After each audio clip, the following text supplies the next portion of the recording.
The Eternal Bloodline. Kabanata 15. After hearing the Phoenix's words medyo kumalma si Kyle dahil may paraan pa siya para magising ang Bloodline.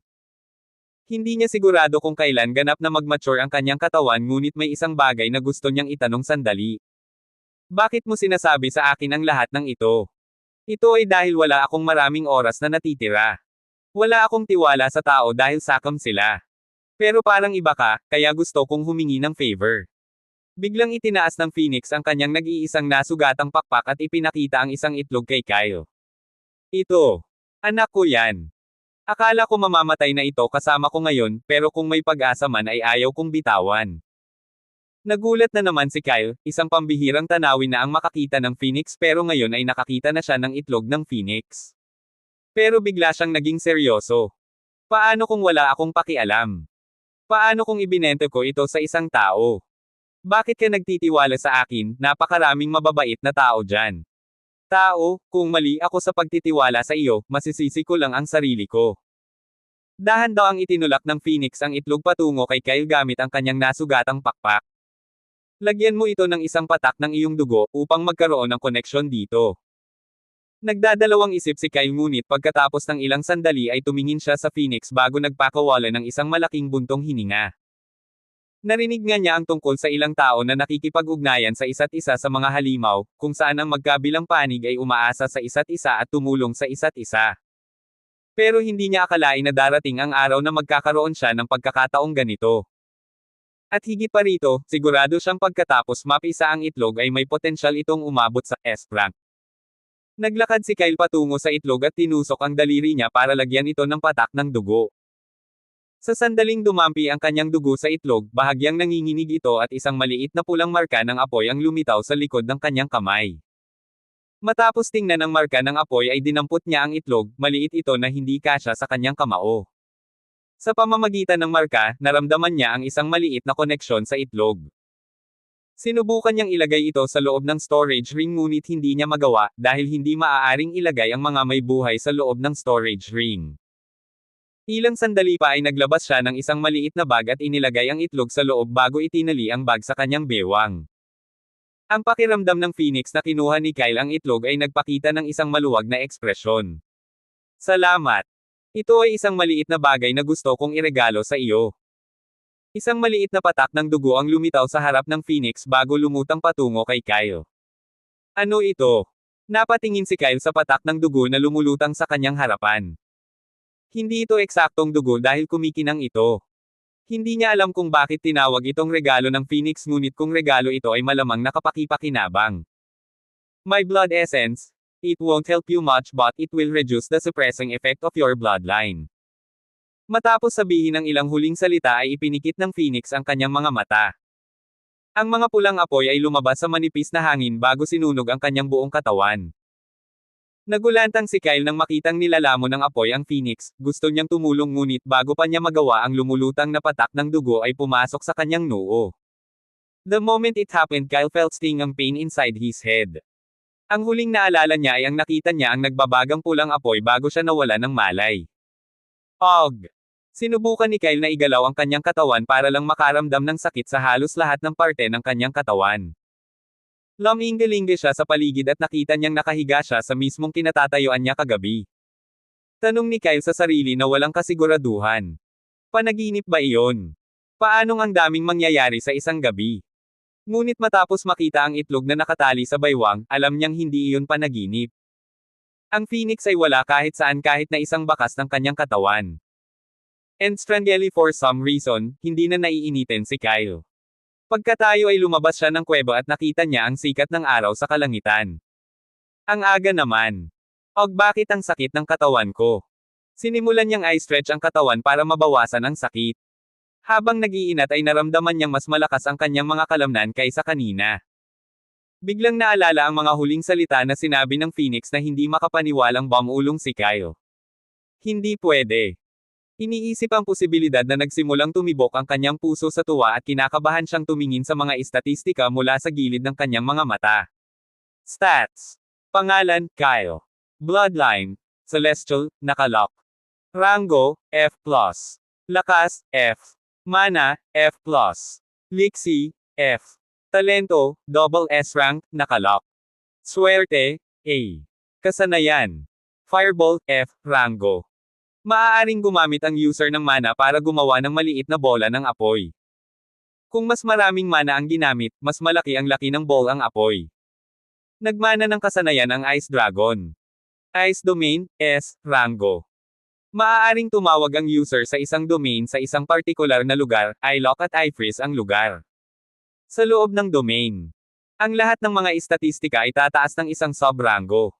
Ang uri ng tubig at uri ng yelo ay hindi magiging epektibo laban sa gumagamit. Ang lahat ng mga istatistika ng mga kaaway ay mababawasan ng isang sub-rango. Para magamit ang skill na ito kahit man lang, si, rank negative, mana ang kailangan. Nagmana ng kasanayan ang Fire Phoenix. Panlaban sa sunog, B, rango, passive. Nagbibigay ng panlaban-laban sa mahinang pag-atake ng uri ng apoy, at dahil sa minanang epekto, hindi gaanong maaapektuhan ng nakapaligid na temperatura ang user. Akala ni Kyle na nanaginip siya bago siya sumigaw sa tuwa. Tumalon ang rango ko. Hindi lang isa kundi dalawang sub-rank. Tiningnan niya ang kanyang talento at muli siyang nagulat. SS, rango. No way. At pinipigilan pa. Masaya na siya sa double S rank talent, pero sa nakikitang pagpapakita pa rin nito ay pinigilan, hindi siya sigurado kung ano ang magiging rank niya pagkatapos niyang gisingin ang bloodline.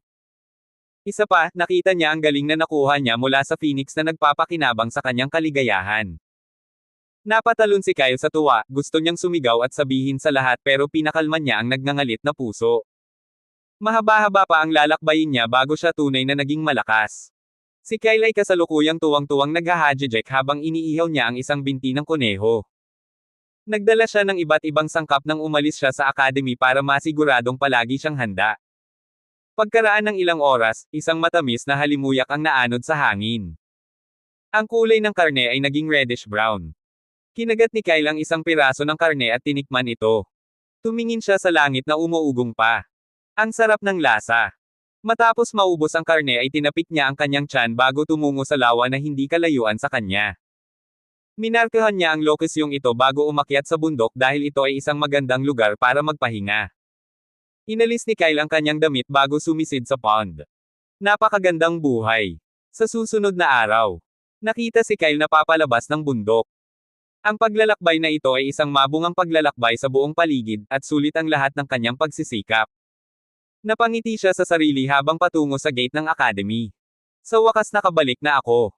Gulat na napatingin si Kyle sa marangel na gate sa harapan niya. Pagpasok niya sa academy, pakiramdam niya ay ilang taon na ang lumipas mula nang umalis siya pero sa totoo lang, kahapon lang siya umalis. Pumunta muna siya sa mission hall para isumite ang kanyang misyon. Pagdating niya doon, ang taong nag-abot sa kanya ng misyon ay tumingin sa kanya ng masama, dahil ang pagbabalik ng ilang mga halamang gamot mula sa likod ng bundok ay ang pinakamadaling gawain ngunit tumagal si Kyle ng 2 buong araw para lamang mangolekta ng ilang mga halamang gamot. Si Kyle na kadalasang nagagalit kapag pinagmamasdan siya ng iba, literal na hindi pinansin ang receptionist dahil good mood siya. Nagsumite siya ng misyon at nakolekta ang reward bago tumungo sa dorm para magpahinga. Matapos ang napakaraming karanasan sa loob lamang ng ilang araw ay pagod na siya. Sa ngayon ay wala siyang ibang hinangad kundi ang humiga na lamang sa kanyang kama at matulog sa buong araw. Pero bago pa man siya makapasok sa dorm at magpahinga ay may tumawag sa kanyang pangalan mula sa likuran. Kyle. Tama. Lumingon si Kyle na nakakunot ang noo para tingnan kung sino ang pumipigil sa kanya sa pagsalubong sa kanyang kama. Oo, ako ito. Nakangiting inilahad ni Nine ang kanang kamay. Ikinagagalak na makilala ka, ako ay Sham. Napatingin si Kyle sa gwapong batang lalaki na may buhok na kayumanggi na nakatayo sa tapat niya. Sigurado siyang nakita na niya ito noon pa man ngunit dahil hindi niya maalala ay isinantabi niya ang bagay na iyon. Magalang na nakipagkamay si Kyle kay Nine sabay ngiti. Alam mo na, Kyle ang pangalan ko. Ikinagagalak din kitang makilala. Nine assessed Kyle at ganoon din ang ginagawa ni Kyle. Nasa F+ rank siya. Nagulat si Nine nang maramdaman ang aura sa paligid ni Kyle. Sigurado siya maliban sa 4 na halimaw sa klase, walang ibang nakaabot sa F+ rank. Kyle sensing Nine shock gaze nagmamadaling sinubukang itago ang kanyang aura. At sa loob ng ilang segundo, nagkaroon ng awkward silence. So bakit mo ako pinatawag? Nakangiting binasag ni Kyle ang katahimikan. Dahil gusto na niyang magmadali at magpahinga, baka matapos na niya ito sa lalong madaling panahon. Sorry, gusto kong sabihin sa iyo ang tungkol sa kompetisyong ginanap para magpasya sa ranking ng mga estudyante sa klase. Sabi ni Miss Aliza, ipaalam sa iyo dahil wala ka noong nakaraang buong linggo. Pumunta ako kahapon para ipaalam sa iyo pero wala ka. Nagmamadaling ipinaliwanag 9 ang lahat bago nag-alok na sumama. Malapit na ang competition at mail late na tayo. Kung wala kang pakialam paano kung sumama ka sa akin? Hindi niya inaasahan na si Kyle ay isang taong malakas. Kahit si Nine mismo ay F-rank lang. Naisip niya na mabuting makipagkaibigan sa isang taong malakas. Napabuntong hininga si Kyle dahil sa frustration, gusto niyang lumaktaw pero alam niyang hindi niya magagawa dahil sa mga patakaran ang pagsali sa bawat klase ng kompetisyon ay sa pilitin para sa lahat ng estudyante. Walang choice, tumango si Kyle at nagsimulang maglakad kasama si Nine. Saan ka galing? Habang naglalakad ay nagsimulang kausapin ni Nine si Kyle. Ako ay mula sa Nyan City. Sandaling nag-isip si Nine bago sumagot. Oh, wala akong narinig tungkol sa lugar na ito. Nakangiting tumingin sa kanya si Kyle. Hindi ito sikat na lugar, kaya normal lang kung hindi mo alam ang tungkol dito. Nagpatuloy ang pag-uusap nilang dalawa habang naglalakad papalapit sa classroom. Habang naglalakad ay napatingin si Kyle sa napakalaking academy at muling nabighani sa laki nito. Ang academy ay nilagyan ng halos lahat ng bagay dahil ito ang lugar kung saan ang hinaharap na makapangyarihang individual ng sangkatauhan ay maaalagaan. Iba't ibang training ground, high-end na pagkain, at kaalaman tungkol sa halos lahat ng bagay, swimming pool, highly secured research room, halos lahat ng gusto mo ay nasa loob ng academy. Ang mga mag-aaral ay pinayagang pumunta halos saan man maliban sa bawal na lugar. Ang lugar kung saan ang mga matataas na tao lamang ang maaaring makapasok. Ang dahilan kung bakit ito ay itinuturing na isang ipinagbabawal na lugar ay na ito ay ang lugar kung saan ang academy treasury ay at kung saan ang mataas na grado ng mga kasanayan at sining ay nakaimbak. Si Kyle ay kasalukuyang tuwang-tuwang naghahadjejek habang iniihaw niya ang isang binti ng kuneho. Nagdala siya ng iba't ibang sangkap nang umalis siya sa academy para masiguradong palagi siyang handa. Pagkaraan ng ilang oras, isang matamis na halimuyak ang naanod sa hangin. Ang kulay ng karne ay naging reddish-brown. Kinagat ni Kyle ang isang piraso ng karne at tinikman ito.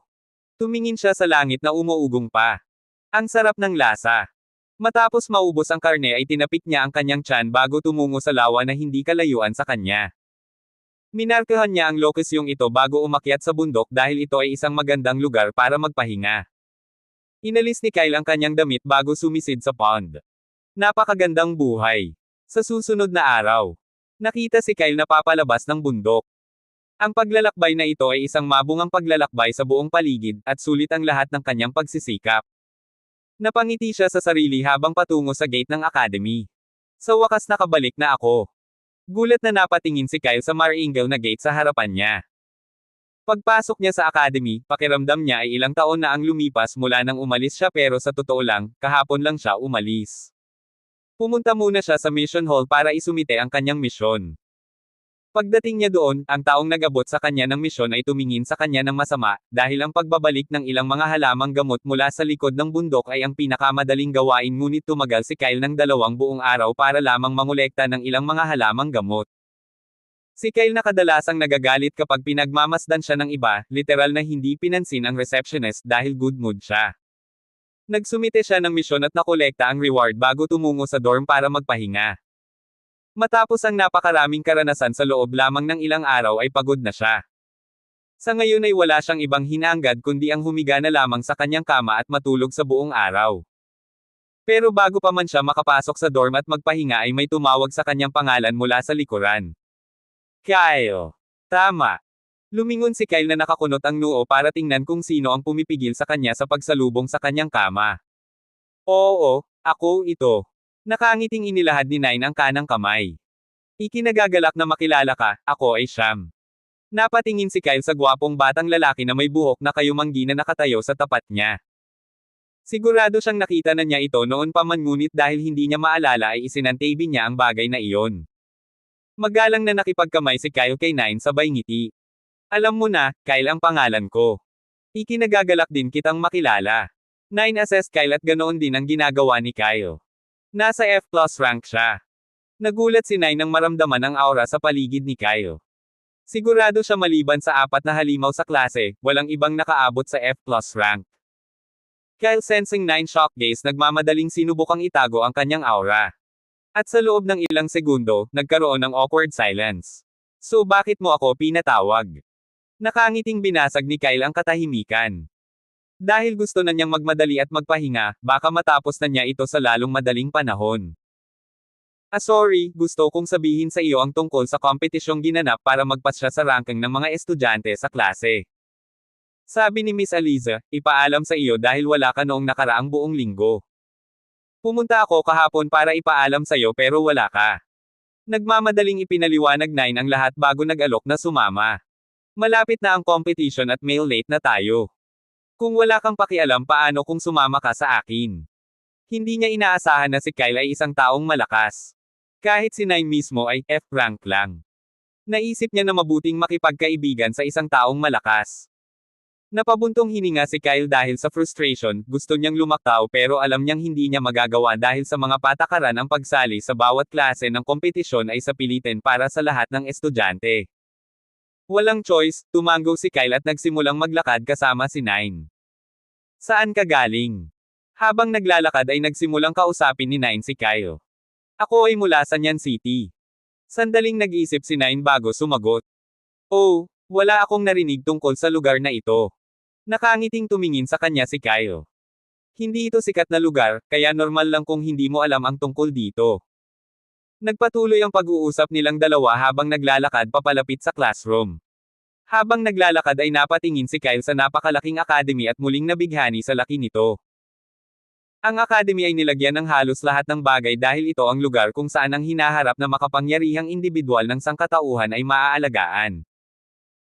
Iba't ibang training ground, high-end na pagkain, at kaalaman tungkol sa halos lahat ng bagay, swimming pool, highly secured research room, halos lahat ng gusto mo ay nasa loob ng academy. Ang mga mag-aaral ay pinayagang pumunta halos saan man maliban sa bawal na lugar.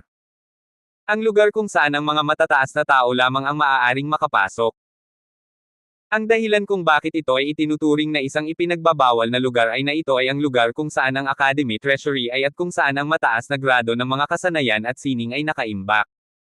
Sa pagpasok ni Kyle at Nine sa classroom at nakaupo sa front row, hindi sila napansin ng marami. Curious na tumingin si Kyle sa classroom dahil ngayon ay opisyal na ang kanyang unang araw. Habang nakatingin sa paligid ay napansin din niya sina Alec, Carcel, Lara, at Mia na nakaupo sa kabilang dulo ng classroom. Matatanaw ang pagkakaupo nilang apat dahil lahat sila ay magaganda at makapangyarihan. Maraming mga estudyante ang nagsisikap na makipag-usap sa kanila ngunit hindi nila pinansin ang lahat at abala sila sa pag-uusap. Saglit silang pinagmasdan ni Kyle bago muling kinausap si Nine tungkol sa mga namiss niyang klase kamakailan.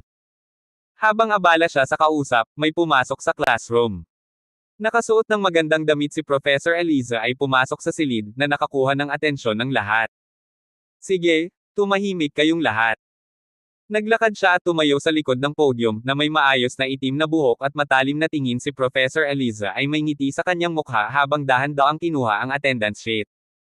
Sa pagtingin sa kalmado, maamo, at magandang si Professor Kyle ay naisip na siya ang pinakamabait na tao sa mundo. Pero unlike every other male student na namumula habang nakatitig kay Eliza, hindi siya nito tinitigan ng ilang segundo. Hindi naman sa nakita niyang pangit ito, naisip lang niya na hindi tamang titigan ng matagal ang propesor. Pagtingin sa attendance sheet ay mabilis na nagsimulang tumawag ng mga pangalan si Eliza. Lily. Present. Alec. Present. Mia. Present. Biglang huminto sa isang pangalang sinabi ni Eliza sa malakas na boses. Kyle Ohan. Nang marinig ang pagtawag sa pangalan niya ay nagtaas ng kamay si Kyle at sinabing. Present. Tumingin si Eliza kay Kyle ng malamig na mga mata, ang kaninang ngiti niya ay wala kahit saan. Oh! Kaya't sa wakas ay nagpasya kang ipakita ang iyong mukha. Sarkastikong sabi niya habang nakatingin kay Kyle ng nakakamatay na titig. Naramdaman ni Kyle ang lamig na dumaloy sa kanyang gulugod, he swore she looked like an angel just a second ago but now he felt he see a demon disguised as an angel.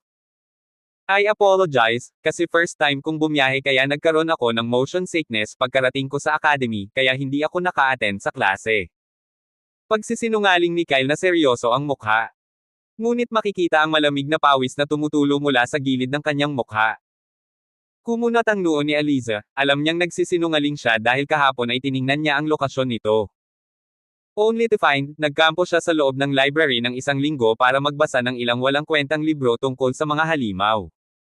Pagkatapos, gumawa siya ng walang kwentang misyon tulad ng pagkolekta ng damo, at umalis sa academy. Pagkaraan ng ilang sandali na titigan si Kyle ay nagpatuloy siya sa pagdalo. Ngunit sa loob-loob niya ay minarkahan niya si Kyle para sa isang parusang malapit na niyang maranasan. Umikot ang talukap ni Kyle na nagpapahiwatig ng masamang premonition. Pero makapal ang balat niya dahil hindi niya pinansin ang mga titig na nagmumula sa buong klase. Isinara ni Aliza ang attendance sheet bago tumingin sa mga estudyante. Yun lang, ngayon ay pwede nang umalis ang lahat at pumunta sa training ground dahil doon gaganapin ang ranking assessment. Tumayo ang lahat ng estudyante at lumabas ng classroom. Samantala, tumingin ulit si Aliza kay Kyle na may seryosong ekspresyon at napabuntong hininga. F+, rango. Hindi ba sabi ng vice principal noong isang linggo lang na F rank negative lang siya? Paano niya nadagdagan ang kanyang rango kung ang ginawa niya ay magbasa ng ilang mga libro? Matapos ang ilang sandali ay naisip niya na baka nagkamali ang vice principal. Pero paanong magkakamali ang vice principal na isang double S rank individual? Sa pag-iisip tungkol sa lahat ng ito ay nagpasya siyang bantayan si Kyle sa panahon ng kompetisyon. Sa training ground ng academy, nakatayo sa isang linya ang lahat ng mga estudyante sa unang taon ay kinakabahang nakatingin sa propesor na nasa harapan nila. Si Professor Liam na nakasuot ng navy blue na outfit, tumayo ng matangkad sa harap ng mga estudyante. Ang ilang mga kunot na naruroon sa kanyang noo ay nagpapahiwatig na siya ay nasa late 30s na. Habang nagsasalita ang propesor sa malakas na boses, naramdaman ng lahat ng mga estudyante ang makapal na alon ng mana na naruroon sa hangin. Bagamat hindi ito mapang-api, naging sanhi pa rin ito ng kaunting pressure sa bawat estudyanteng naruroon. Sige po, pansinin po ng lahat ang sinasabi ko dahil hindi ko na po uulitin. Para sa pagtatasa ng ranking, lahat kayo ay i-teleport sa loob ng isang piitan. Ang piitan ay tinatawag na Goblin Cave. Isa itong F-rank dungeon, na nilikha ng principal para alagaan ang mga kabataang talento tulad ninyong lahat. Tumigil sandali at nakatingin sa mga estudyanteng nakatayo sa harapan niya, nagpatuloy ang propesor. Para sa iyong ranking assessment, ang kailangan mo lang gawin ay pumatay ng pinakamaraming monsters hanggat maaari sa loob ng ibinigay na limitasyon sa oras. Para sa bawat halimaw na papatayin mo, bibigyan ka ng karagdagang puntos dito. Kung mas mataas ang mga puntos na makukuha mo, mas mataas ang iyong rango. Mayroong ilang mga nakatagong gawain sa loob ng piitan na maaaring magbigay sa iyo ng karagdagang mga puntos, ngunit ito ay depende sa iyong kapalaran upang mahanap ang mga ito. Kapag natapos ang ibinigay na oras, lahat kayo ay automatikong may teleport palabas. Huminto muli upang matiyak na natutunaw ng mga estudyante ang lahat ng impormasyon, nagpatuloy ang propesor. May mga propesor na magtatago sa loob ng piitan.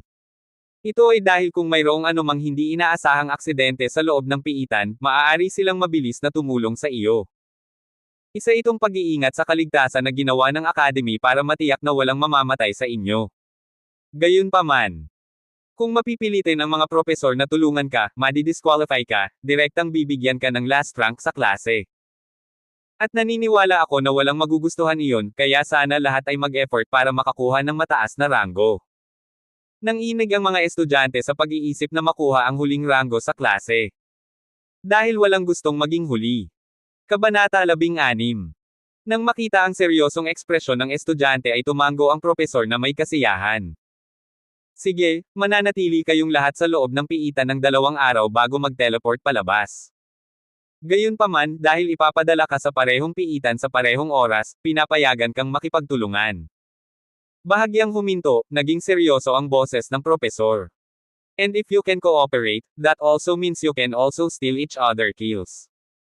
Pagkatapos ng lahat, ang taong nakakuha ng pinakamaraming puntos ay makakakuha ng pinakamataas na rango. Kaya naman hindi lang mula sa mga halimaw kundi kailangan mo ring bantayan ang katabi mo.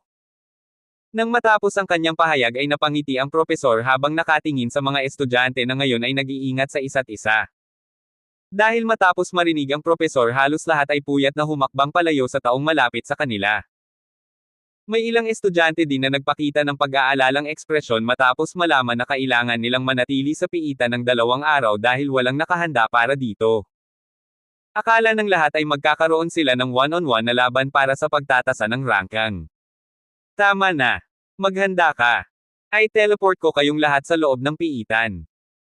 Nang matapos ang gusto niyang sabihin, itinaas ni Professor Liam ang kanyang kanang kamay at bahagyang yumanig ang lupa sa ilalim ng mga estudyante bago ay teleport silang lahat sa loob ng piitan. Naramdaman ni Kyle na umikot at nagbago ang mundo sa paligid niya, pero dahil ilang beses na niyang naranasan ang sensasyong ito bago siya madaling naka-adjust dito. Hindi rin tulad noong nakaraan na hindi siya samuka. Pagtingin niya sa paligid ay natagpuan niya ang kanyang sarili sa loob ng isang madilim at mamasa-masa na kuweba na umaabot ng halos daan-daang kilometro ang lapad. Marami pang estudyante ang sunod-sunod na sumusulpot sa kinatatayuan niya. Ngunit sa sandaling lumitaw sila, lahat sila ay nakakalat sa paghahanap ng mga halimaw dahil ang lahat ay sabik na kumita ng maraming puntos hanggat maaari. Habang dumampi ang malamig na hangin sa kanyang balat, tuwang-tuwang tumakbo pasulong si Kyle. Alam niyang dahil sa 4 na halimaw na iyon ay hindi siya makakakuha ng mga nangungunang ranggo ngunit gayon paman, sa loob-loob niya ay nagpasya siyang makakuha ng mataas na ranggo sa klase. Ilang minuto lang ng pagtakbo, parang tsunami berdeng mga nilalang na may maikling tangkad na may mahabang baluktot na ilong, malapaniki na tainga, at nakakatakot na mga ngiti ang lumitaw sa bawat sulok ng kuweba. Swoosh! Swoosh! Ano iyon? Mga goblins! Kiki-kiki! Kiki-kiki! Ang malakas na tawanan ng mga goblins ay umalingaw-ngaw sa kuweba, na nagpapadala ng mga panginginig na dumadaloy sa gulugod ng lahat. Nagulat sa hindi inaasahang sitwasyon, ang mga estudyante sa harapan ay tumigil sa pagtakbo at nagsisiksikan bago sumalakay sa mga duwende. Nakatalikod sa isa't isa, itinaas ng lahat ng mga estudyante ang kanilang mga tiyak na sandata at inatake ang pinakamalapit na duwende. Clank! Clank! Clank! Atake! Patayin ng mga goblins. Maraming grupo ang nabuo, dahil sa dami ng mga duwende. Ngunit sa gitna ng lahat ng grupo ay isang grupo ang pumapatay sa pinakamaraming duwende, sa harapan ng grupo ay nakatayo si Alec na nakabuka ang espada. Pumapatay siya sa tuwing may susulpot na duwende sa kanyang paningin gamit ang eleganteng estilo ng espada. Slash! Slash! Sword strike! Swirling vortex! Habang ginagamit niya ang isa sa kanyang makapangyarihang estilo ng espada, isang malaking puyaw ng tubig ang lumitaw sa dulo ng kanyang espada, na ikinamatay ng higit sa 5 goblins sa isang pag-atake. Nang makitang todo-todo si Alec ay hindi rin nagpapigil si Carcel at ginamit ang isa sa kanyang malalakas na atake. Hampas ng sibat, ulan ng libong sibat. Tulad ng isang kidlat, itinulak niya ang kanyang sibat pasulong, at higit sa libu-libong mga mirage ang lumitaw sa likod ng kanyang sibat na pinapatay ang halos lahat ng duwende na malapit sa kanya. Parehong nakatayo sa likuran nila sina Lara at Mia. Nagpapadala ng mga arrow at naghahadges ng malalakas na pag-atake sa mga goblins. Nang makita ng mga estudyante ang kanilang pagtutulungan at ang bilang ng mga duwende na kanilang pinapatay ay nabigla sila. Ngunit nadagdagan nito ang kanilang determinasyon na gumawa ng mas mahusay. Ang mga goblins ay itinuturing na pinakakaraniwan sa mga halimaw, ngunit sa kanilang mahusay na pang-amoy, pandinig, at hilig na manghuli ng magkakagrupo ay mapanganib pa rin silang mga nilalang. Sa kabilang banda, nakasalubong ni Kyle si Nine habang tumatakbo, pareho silang bumuo ng grupo at nag-aaway sa tapat ng kuweba. Ngunit nang makita ni Kyle ang estilo ng pag-aaway nina Alec at Carcel, isa lang ang nasa isip niya. Kailangan ko ng sword art. Siya nga ay may espada ngunit hindi siya natuto ng wastong pakikipaglaban sa art, kaya naman nagpasya si Kyle na kumuha ng perpektong sword art para sa kanyang sarili pagkatapos ng ranking assessment. Gayunpaman, dahil ang kanyang rango ay F+, na ang F-rank goblins ay wala sa kanyang harapan. Random niyang nilaslas ang kanyang espada ng walang anumang pattern sa mga walang kalaban-laban na goblins habang nagpapadala ng malalaking ball ang apoy sa pagitan. Ang kanyang mana ay F+, na kaya nagawa niyang bumuo ng higit sa 10 fireballs bago maubos ang kanyang mana. Kung kahit papaano may mga duwende pa rin ang lumagpas sa kanyang defense line ay susuntukin at sisipain niya sila ng walang awa, na magpapalipad sa kanila. Medyo nahihirapan si Nine na kasabay ni Kyle pero nang makita niya ang wild fighting style ni Kyle ay nabigla na naman siya, dahil kahit naghahadya si Kyle ng mga ball ang apoy kung saan-saan na walang tiyak na target pero sa hindi malamang dahilan ay palaging dumadapo sa isang duwende ang kanyang atake. Hindi niya sigurado kung nagkukunwaring walang karanasan si Kyle o kung swerte ba iyon. Pagkatapos ng isang oras, hindi na nakikita ang dagat ng mga duwende na nauna sa mga estudyante. Sa kasalukuyan, lahat ay nakaupo sa matigas na lupa, humihingal ng husto. Dahil pagkatapos ng mahabang labanan ay naubos na sila. Samantala, si Alec na nakaupo sa tabi ni Carcel ay napatingin sa bagong notification na nakuha niya mula sa system. Misyon. Zo. Tulungan ng Celestial na bawasan ang epekto ng pagsugpo sa linya ng dugo. Nabigo. Parusa. Wala. Gantimpala. Wala. Bagong misyon. Misyon. Zo. I explore ang Goblin Cave, habang hinahanap at pinapatay ang Goblin Leader. Mga gantimpala. Isa pinarami ng pagtaas ng sub-rango. Isa pinarami ng D-rank na kasanayan. Nabigong parusa. Wala. Oras na natitira, 2 araw. Napabuntong hininga si Alec habang tinitingnan ang abiso, sinabi sa kanya ang tungkol sa kabiguan ng misyon. Ang gantimpala ay nakatutokso ngunit walang paraan na makakahanap siya ng isang tao nang hindi nalalaman kung sino ito. Walang bloodline ang tao. Sinasabi ba sa akin ng system na maghanap ng halimaw na mayroong celestial bloodline? Hindi pwede. Ang pangalang celestial ay parang eternal bloodline na kapangyarihan na walang limit at sobrang napakalakas na aura, at kung isa sa alang-alang ng system na gustong pigilan ang mundo mula sa pagkawasak, hindi ito makakatulong sa isang malakas na halimaw. Minsan hinihiling na lang ni Alec na magbigay ang sistema ng detalyadong impormasyon tungkol sa mga misyon. Ngunit hindi siya naglakas loob na magreklamo pagkatapos na makakuha ng maraming mula sa sistema. Sa kabilang banda, masaya siya sa wakas na magkaroon ng bagong misyon pagkaraan ng napakatagal na panahon. Ang paghahanap at pagpatay sa Goblin Leader ay hindi magiging mahirap para sa kanya dahil nasa loob na siya ng Goblin Cave. Nakita ni Lara si Alec na masyadong nalilibang sa kanyang iniisip. Anong nangyari? Tumayo si Alec at tinapik ang damit niya. Wala naman. Tapos na akong magpahinga, paano pa kaya kung sa loob pa tayo ng kuweba? Tumango si Mia bilang pagsang-ayon sa mungkahi ni Alec. Isang malaking buntong hininga din ang pagsang-ayon ni Lara bago sumunod kina Alec at Carcel. Nagsimulang maglakad silang apat, palalim ng palalim sa kuweba.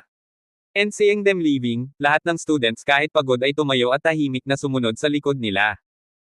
Samantala, kasama ang pinakakaaya-ayang ngiti, naglalakad si Kyle sa likod ng mga estudyante.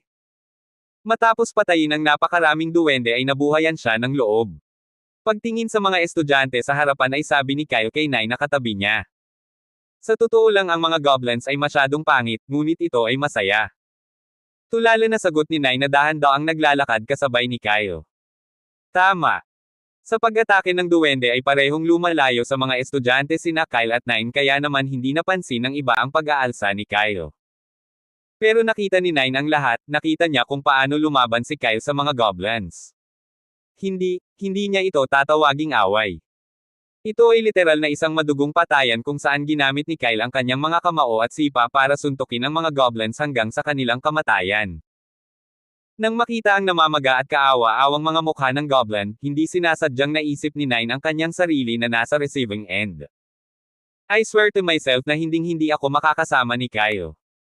Matapos ay pangako sa sarili na hindi makakasama si Kyle ay sinimulan niyang linisin ang berdeng dugo ng goblin mula sa kanyang espada.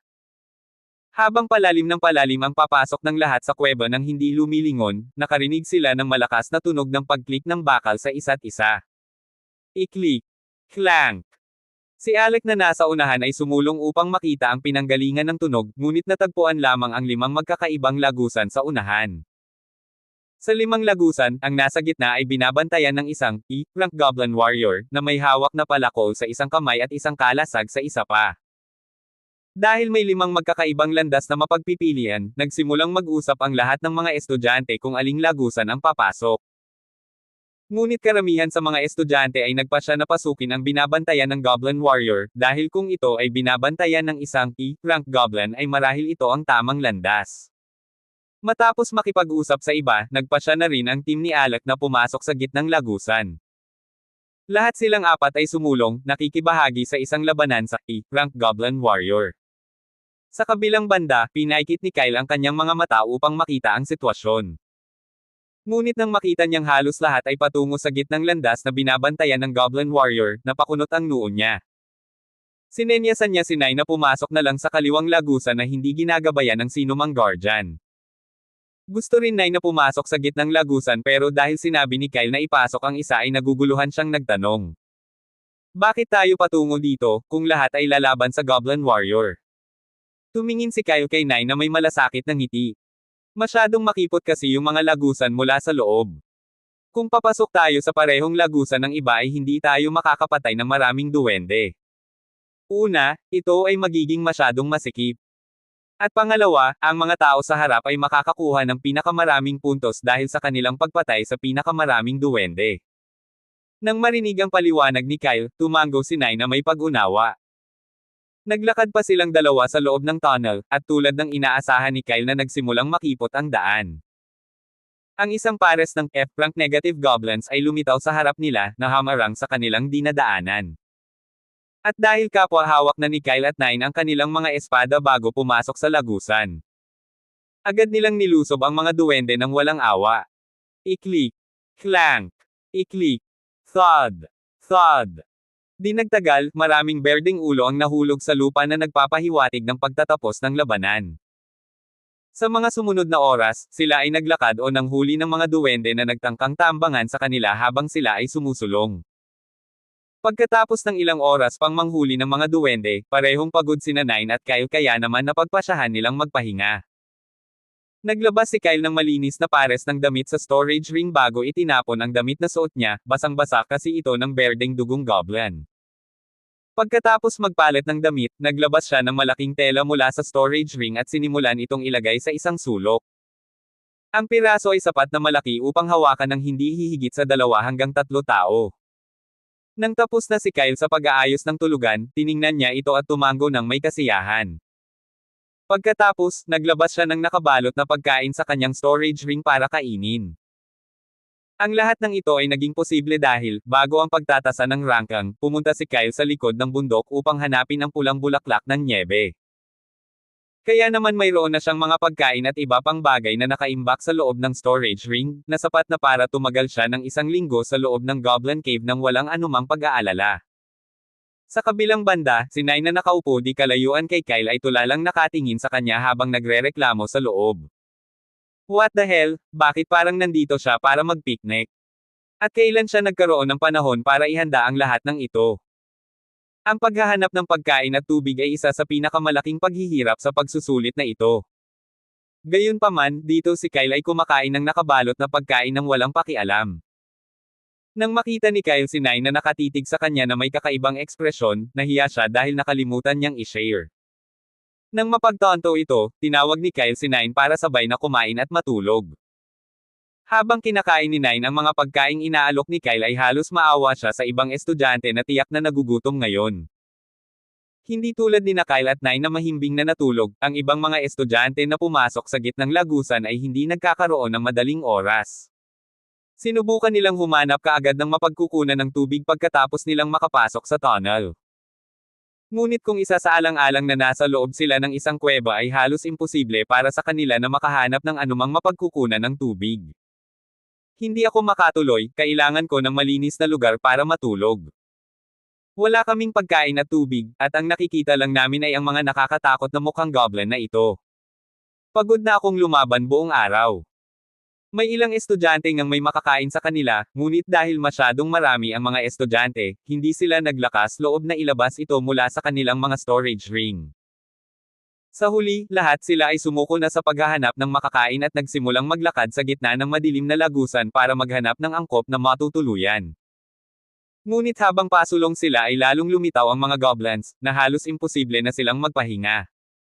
Sa mga estudyante, ang higit na nahihirapan ay si Carcel. Dahil isa siyang prinsipe, sa unang pagkakataon sa kanyang buhay ay kinailangan niyang makayanan ang ganitong karuming kapaligiran. Ngunit gayunpaman, hindi niya ipinakita ang kanyang discomfort para hindi maging pabigat sa kanyang mga kasamahan. Isa pa, alam niyang sa malaot madali ay kailangan niyang harapin ang mga katulad na sitwasyon. Samantala, sa labas ng piitan sa lugar ng pagsasanay. Mayroong maraming malalaking projection na lumiwanag sa kalangitan, na nagpapakita ng pagganap ng maraming estudyante sa loob ng piitan.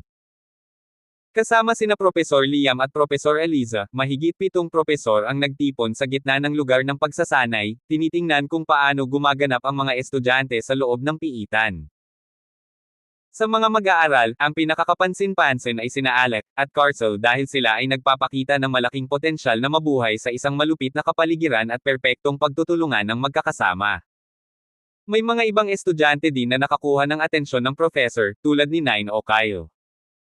Dahil pareho silang nag-e-enjoy sa Goblin Cave, imbes na maghirap. Napatingin sa kanila ang ilang propesor at nagbiro, kung gaano sila kaswert na nagkataon na nag-imbak ng tubig at pagkain bago ang rankang assessment. Sa kabilang banda, si Propesor Eliza na nakabantay kay Kyle sa simula ng rankang assessment ay nakasimangot dahil kahit na si Kyle ay nagpapakita ng sapat na pagganap. Gayunpaman, kumpara sa isang tulad ni Alec, hindi siya maituturing na karaniwan. Si Kyle ay hindi sanay sa isang espada at wala siyang anumang disenteng pag-atake ng mahika, maliban sa ball ang apoy. Sa totoong laban, kailangan ng isang tao ang mga kasanayan at karanasan, na nakikita kong kulang sa kanya. Umiling siya sa pagkabigo. Alam ni Eliza na B-rank lang ang talento ni Kyle, naisip pa rin niya kung makaka-advance siya sa F+ rank sa loob lang ng isang linggo, siguro sinusubukan niyang tumbasan ang kakulangan niya sa talento sa pamamagitan ng pagsusumikap. Ngunit matapos makita ang kanyang walang kwentang paraan ng paggamit ng espada at pag-atake ng walang anumang partikular na plano o pattern, natitiyak niyang wala siyang makakamit sa hinaharap. Habang iniisip niya ang lahat ng ito, napabuntong hininga siya. Parang after seeing talents like Alec and Carcel, she was starting to compare everyone with them, forgetting not everyone was born with such over-the-top talent. Sa huli, isang linggo na lang mula nang pumasok si Kyle sa academy at magagawa na niya ang mga pagkukulang niya sa hinaharap. Pagkatapos, tumigil siya sa pagtingin sa projection na nagpapakita kay Kyle at tumingin sa performance ng ibang estudyante. Abangan ang mga susunod pang kabanata ng The Eternal Bloodline.